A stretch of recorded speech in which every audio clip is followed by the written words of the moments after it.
Susan Adike. What's up? Welcome. What's popping? How you guys doing? Welcome to the last video for 2024. Listen, we made it to this point. It's not easy. It was never easy, and obviously it's not going to be easy, but we made it to this point. Congratulations to you, congratulations to me, congratulations to us. So welcome back to my channel. So if it's your first time here, hello, my name is Susan Adike. I'm a food, lifestyle, travel vlogger, you name it. And as a routine on this channel, I wanted to share my journey, 2024 in a review. 2024, how it has been, the high, the lows, and everything in between, from career changes to hitting personal milestones. This year has definitely been one for the books, so let's just dive into that immediately. 2024 started with me working at Farmyard. Okay, I was working at Farmyard Limited.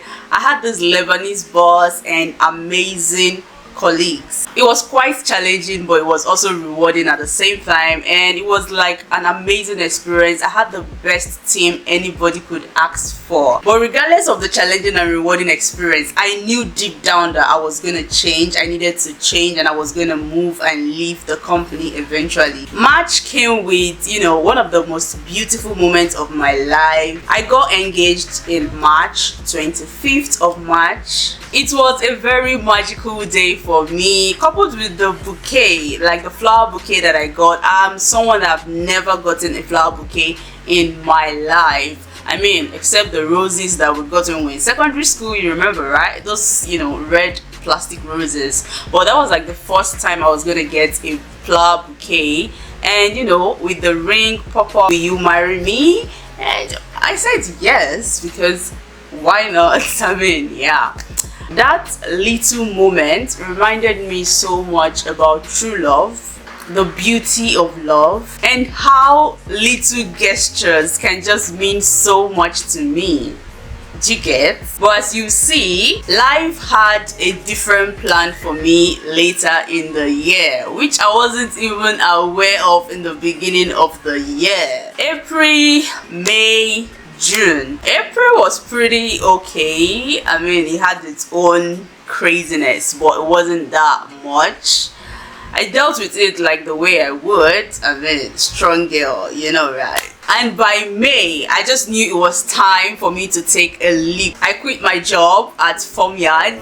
That was like one of the craziest decisions that I took this year. And I took the whole month of June to rest, replan, re-strategize, reflect, travel, and reconnect with myself. And for the first time in years, I literally stepped out of 9-to-5 job. Like, I literally said, hold up, it was time for me to, relax, just enjoy the moment, and not wake up by 6 or wake up by 4 trying to rush to work. So I took that big step, and not being able to do 9-to-5 for the month of June, only for me to focus on myself, my mental health, my emotional health, my health generally. That break was exactly what I needed, just for me to reset, plan my life and know what next for me. And the next chapter was crazy. And during the month of June, I had one of the biggest importation that I've ever had in my whole life.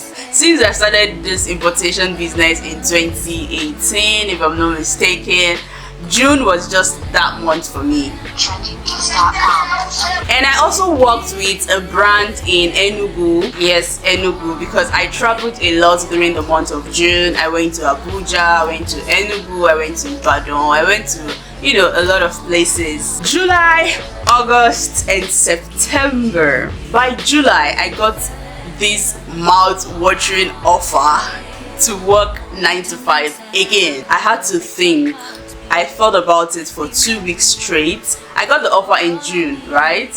So I thought about it for 2 weeks straight, or even more than 2 weeks, literally, because I needed to be sure that this is what I want to do, regardless of how much the money was. But trust me, baby, that money was really tempting. And as at that time, I already, traveled a lot, I already did a whole lot of spending due to the fact that I had no job, right?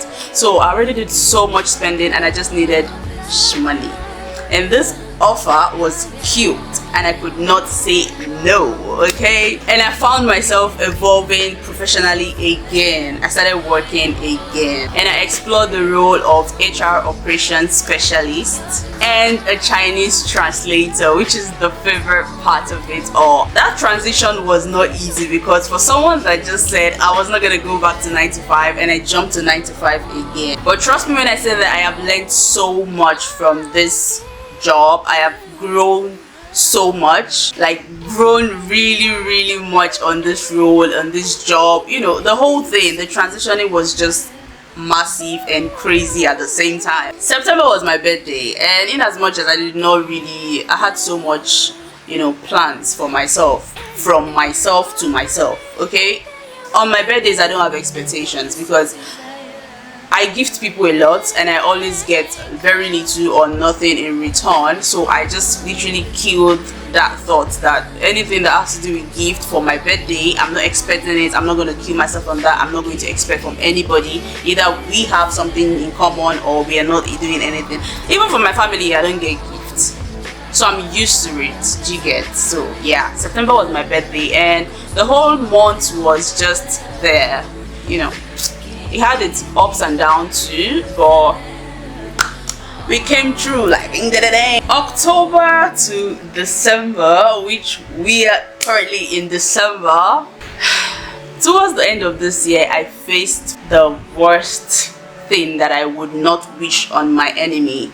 I faced it this, you know, towards the end of this year. It was some really tough personal challenges. I mean, I'm still dealing with it, but I've gotten a hold of it right now. I moved into my own apartment. As you can see, I currently stay in my apartment, okay, and I'm still setting things up. So if you are a brand that you want to collaborate with me, please, this is like an open collaboration. I have majority of the things I need, but you know, those things, some things are still there that I need, so you get me.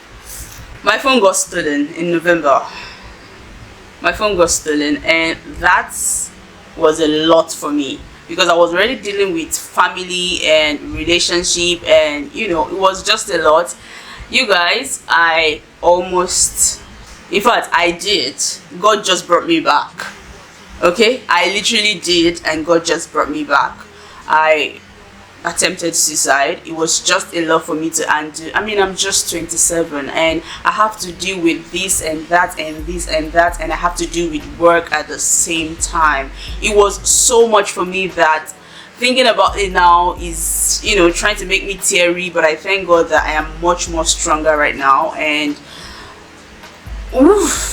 So yeah, my phone got stolen, and currently I'm using this Android phone. Okay, I'm using this Android phone. Why? Because I am not financially boxed up to get myself an iPhone right now. Okay, I would get that next year. It's just so crazy that I started the year with an iPhone and I'm ending with an Android, but that's fine. Okay, people can reach me. I can reach out to people that are more important to me in my life right now. So yeah, that's all that matters. I don't have an iPhone right now, which is kind of crazy, but it is what it is. And the relationship that I said yes to in March, remember that one? Yes, it ended.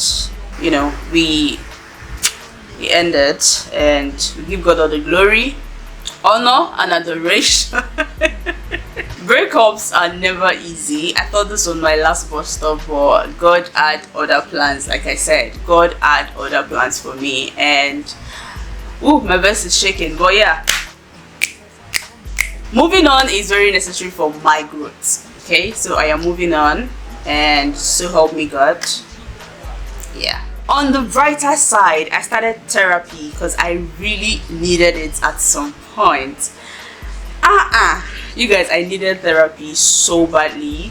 It was a whole lot for me, coupled with, you know, it was just a lot. And thank God it has been going on so well. I lost 10 kg. That's crazy for someone that does not go to gym. Okay, that's to tell you that I really went through a lot in the last 2 months, literally. And I started writing. I'm a creative writer right now. I started writing. And yeah, I got my first gig as a creative writer for a magazine, and that's, you know, one of the best things that happened to me this December. I'm not even capping. I give God all the glory, honestly. God has been so good. God has been so good. Anyways, whew, I'm not doing that here. I'm not gonna cry because I'm alive. Okay, my family, everyone is alive. We are okay, so I don't see any reason why I have to cry. I'm just gonna hold it back in like a fighter, and we're gonna finish this video. Okay, thank you. 2024 was a roller coaster, a mix of love, growth, and lessons. And my YouTube is just stagnant. I had a goal of hitting 20k subscribers. Unfortunately, I could not even get to 5,000 subscribers. I don't know what else I need to do. People are suggesting that I open a new channel, but the thought of starting a new channel is killing me. Honestly, it's taking me out. I don't even want to go through that stress, but at this point I think I'm just going to have to. And yeah, as the year is ending, today is 30th, in a few minutes time it's going to be 31st. Yeah, it's past 11, it's almost 11:30, and I'm filming this video because I definitely will not have the time tomorrow, and if I film it tomorrow, that means it's not going to go up tomorrow. I'm very hopeful and determined. I'm very grateful to God. I'm very grateful to my friends, my family, the people that actually love me, the people that are actually there for me.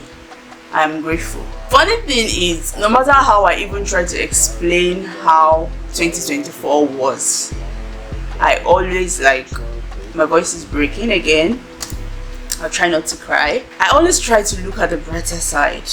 And speaking of the brighter side, this is me openly appreciating someone that has had a very major impact in my life this year. Elizabeth, I love you so much. I know I don't say this enough, but this is me openly telling everybody how amazing of a friend you are. I don't take this for granted. Okay? I love you so much, and I cannot wait for us to get to that point where we really spoke about, talked about, dreamt about. Elizabeth has been one of the best things that happened to me this year. I'm not even that. 2025 is going to be a great year. I do this every year so I could look back and see where I am. Last year was crazy. I don't think I did anything last year because last year was just a lot. And who would have thought that this year was going to be a lot more lotter, if that makes sense. But regardless, the brighter side was much more than the darker side. I mean, the darker side took me, it literally took me out for a minute. But the brighter side of 2024 was more, because I literally had to write it down, and I was seeing the parts where, I mean, I'm not where I want to be. I'm not even close to that. But I am so proud of the lady I am becoming. I am so proud of where I am right now. Okay? And I'm looking forward to bigger things, greater things. It's not going to be easy. It has never been easy for anybody. But I am looking forward to bigger things. And speaking of bigger things, I'm looking forward to managing my finances properly, because that part in 2025, I really just want to focus on my mental health, physical, emotional, financial well-being. I really want to focus on all of that because those are like my priorities right now. And to every single person that has been a part of my journey, I love you guys so much. I know I have pride and I don't say this often, but I really appreciate it. I love you guys so much. So whether you watched my blog, whether you read my blogs, whether you read the magazine, which I'm not allowed to say here, commented, like my videos, do anything somehow, some way to support me in 2024, this is me saying thank you. Thank you so much. Thank you so much. You guys don't know how much that means to me. Thank you. Here's to a brighter and more fulfilling year ahead. I wish you guys a very beautiful 2025. Let me know in the comment section, how was 2024 for you? What was your biggest lessons? What was your biggest moments? Share all the testimonies in the comment section below. And don't forget to like, share and subscribe for more amazing content in 2025. I love you guys so much and I'll see you next year. Bye and Happy New Year. Mwah. Hi, Nimen.